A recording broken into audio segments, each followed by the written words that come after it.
संभव कैसे है?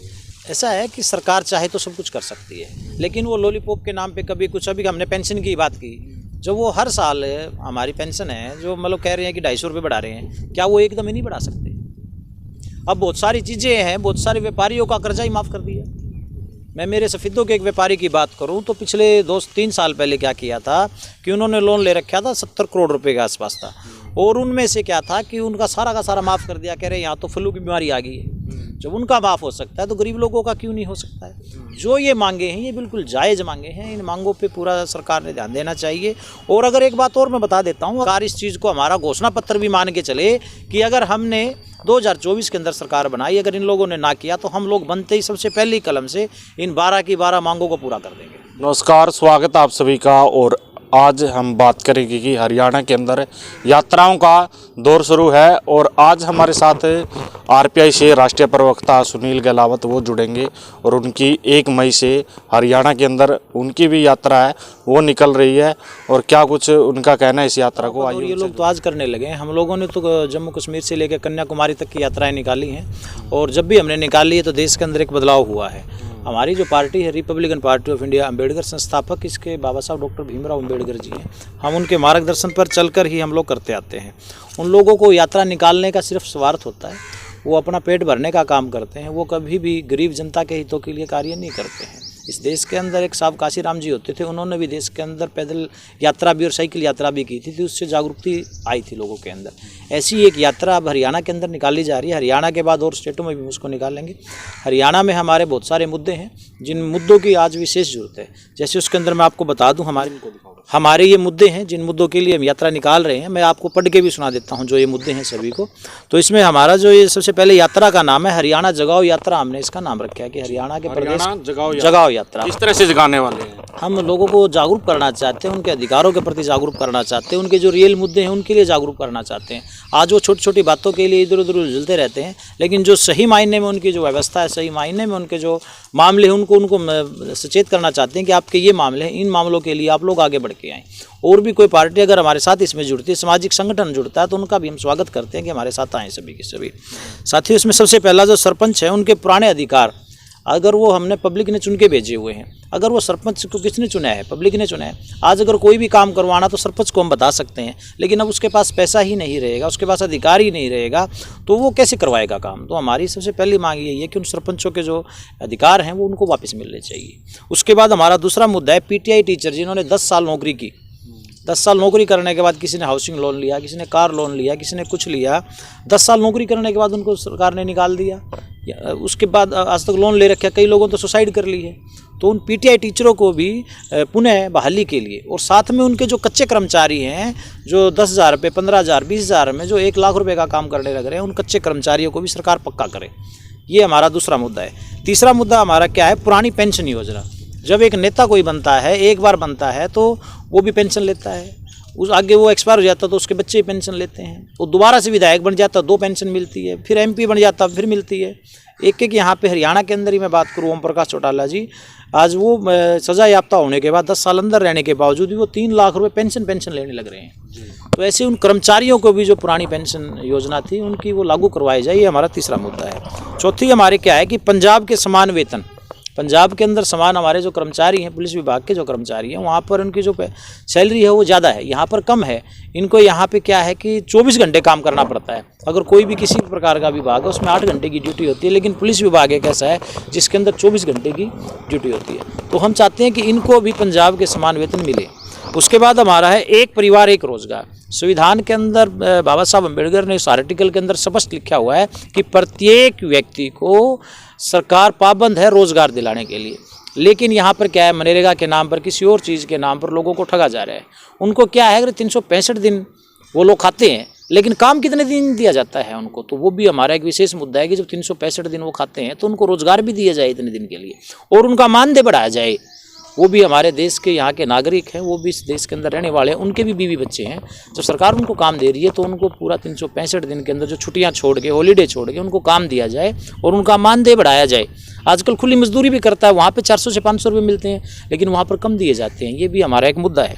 उसके बाद क्या है कि किसान, गरीब और लघु उद्योग, कोई भी व्यक्ति करता है, किसान है, अगर उसकी ज़मीन ही नीलाम हो रही है तो उससे ज़्यादा क्या हो सकता है। लघु व्यापारी कोई भी हो सकता है, अगर उसका व्यापार ही नीलाम हो रहा है तो उससे कमी तो कोई बात नहीं रही। ऐसे ही गरीब व्यक्ति अगर कोई लोन ले लेता है, अगर वो नहीं भर पा रहा है तो सरकार उसको तुरंत प्रभाव से माफ़ कर दे।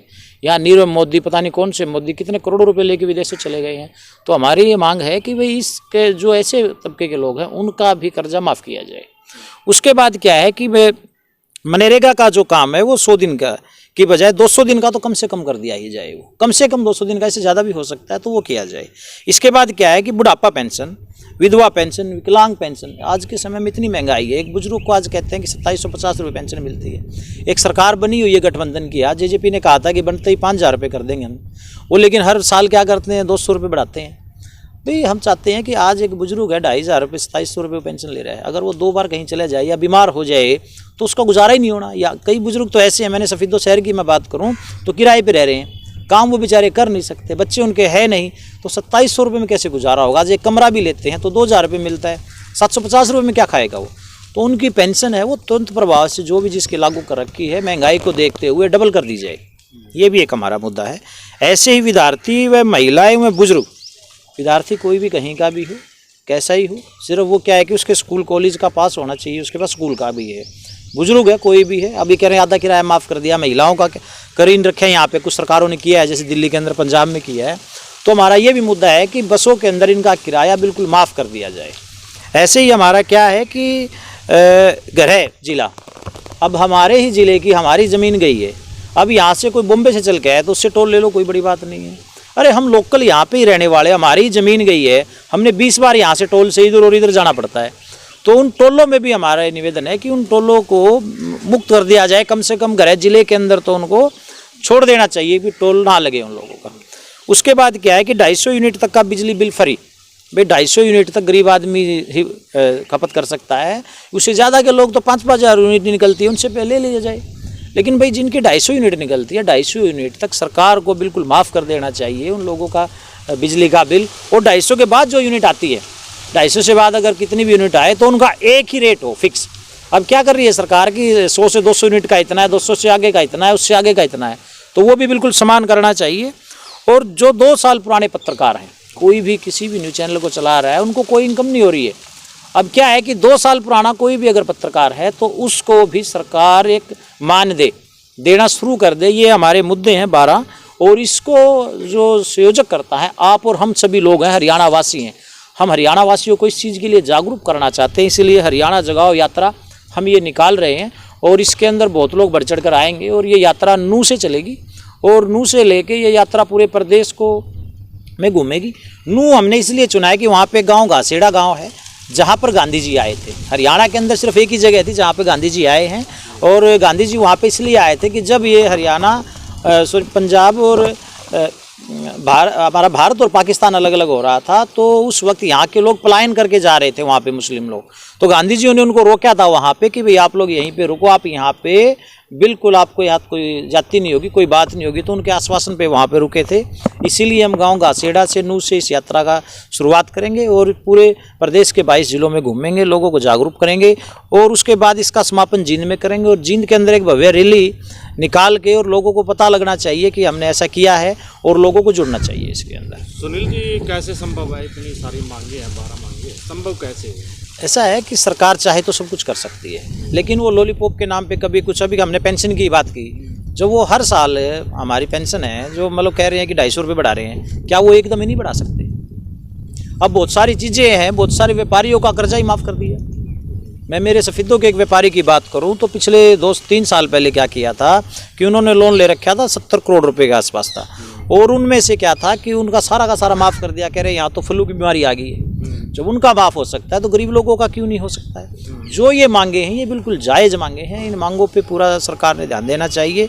और अगर एक बात और मैं बता देता हूँ, अगर ये सरकार नहीं करती है, और अगर 2024 के अंदर रिपब्लिकन पार्टी को या किसी के साथ गठबंधन करके हम सरकार बनाते हैं, तो हम आप लोग को आश्वस्त कर देना चाहते हैं कि पहली कलम से ये सारी की सारी मांगे, अब सरकार इस चीज़ को हमारा घोषणा पत्र भी मान के चले कि अगर हमने 2024 के अंदर सरकार बनाई, अगर इन लोगों ने ना किया तो हम लोग बनते ही सबसे पहली कलम से इन 12 की 12 मांगों को पूरा कर देंगे। यानी कि आप आगे जो गठबंधन किसी पार्टी से करेंगे तो इन मांगों के साथ गठबंधन करेंगे? हाँ, अगर कोई आती पार्टी अगर चाहती है वो इस चीज़ के लिए, तो हम उस चीज़ के लिए तैयार भी हैं, क्योंकि हम लोग ये तो ढकोसला कर रहे हैं सबका साथ सबका विकास, लेकिन हम लोग रियल ये नारा हमारा है, बेटी बचाओ बेटी पढ़ाओ हमारा नारा है, जाति तोड़ो समाज जोड़ो वो हमारा नारा है। और एक मुहिम हमने चलाई हुई है पूरे देश के अंदर कि कोई सताए हमें बताए, वो भी एक हमारा नारा है, जिसके मार्फत से बहुत देशों से लोगों से हमारे पास यहाँ तक कि आउट ऑफ कंट्री जो लोग रहते हैं वो भी हमारे साथ जुड़े हुए हैं, वो भी अपनी शिकायतें भेजते हैं। कितना समय इस यात्रा में लगने वाला है?